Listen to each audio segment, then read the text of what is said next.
உங்கள் நண்பன் சுரேஷ் பேசுகிறேன். இன்றைக்கி என்ன பார்க்க போகிறோன்னா லெனோவோல i7ல 7th ஜென்ரேஷன் லேப்டாப் பார்த்தீங்கன்னா ஒரு 10 நம்பர் வந்துருக்கு நண்பா. நண்பர்களுக்கு ஏதாவது வேணா வாங்கிக்கலாம். ஸோ இப்போ பார்த்தீங்கன்னா நம்ம டெஸ்டிங் ஓடிட்டு இருக்கோம். ஸோ பாருங்கள் இந்த லேப்டாப் தான் வரும். ஸோ லேப்டாப் மாடல் பார்த்தீங்கன்னா LENOVO ThinkPad T470S model. So laptop பார்த்தீங்கன்னா உங்களுக்கு ஸ்லிம் லேப்டாப் தான் நண்பா. பெரிய லெவலுக்கு வெயிட் இருக்காது. பேட்டரி பேக்கப் பார்த்தீங்கன்னா உங்களுக்கு டூயல் பேட்டரி இருக்குது. பேட்டரி பேக்கப் பார்த்தீங்கன்னா கன்ஃபார்மாக ஒரு 3 hours 4 hours பக்கமாக நிற்கும். நண்பர்களுக்கு இந்த லேப்டாப் ஏதாவது தேவைப்பட்டால் வாங்கிக்கலாம். ஸோ பாருங்கள் இந்த லேப்டாப் தான் பார்த்துட்ருக்கீங்க. ஸோ ப்ராசர் பாருங்கள் நண்பா, இன்டெல் கோர் i7ல 7th generation 2.8 GHz speed.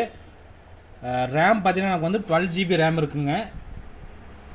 SSD பார்த்தீங்கன்னா M.2 512 GB இருக்குது. அதே மாதிரி கிராஃபிக்ஸ் கார்டு பார்த்தீங்கன்னா இன்டெல் HD கிராஃபிக்ஸ் கார்டு பார்த்தீங்கன்னா நமக்கு 6 GB இருக்குது. ஸோ லேப்டாப் பாருங்கள், இன்டெல் கோர் i7ல 7th generation 2.8 GHz speed to 2.9 GHz 12 GB ரேமுங்க. ஸோ இது டிஸ்பிளே பார்த்தீங்கன்னா வந்து ஃபுல் HD டிஸ்பிளே நண்பா. டிஸ்பிளே பார்த்தீங்கன்னா ஃபுல் HD டிஸ்பிளே. அதே மாதிரி பேட்ரி பாருங்கள், பேட்ரி 1 பேட்ரி 2. ஸோ 2 பேட்ரி இருக்குது. உங்களுக்கு பேட்ரி பேக்கப் நல்லாவே நிற்கும். ஸோ நண்பர்களுக்கு இந்த லேப்டாப் ஏதாவது தேவைப்பட்டால் வாங்கிக்கலாம். இந்த மாதிரி லேப்டாப் டெஸ்க்டாப் தேவை வந்து தெரிஞ்சுக்கணும். நம்ம வந்து ஃபாலோ பண்ணிங்க நண்பா. இந்த மாதிரி வர ஒவ்வொரு டெஸ்க்டாப் லேப்டாப்புமே அப்டேட் பண்ணுறேன். இந்த வீடியோ பிடிச்சா மறக்காம லைக் பண்ணுங்கள், நண்பன் சப்போர்ட் பண்ணுங்கள். ஓகே நண்பா, தேங்க்யூ.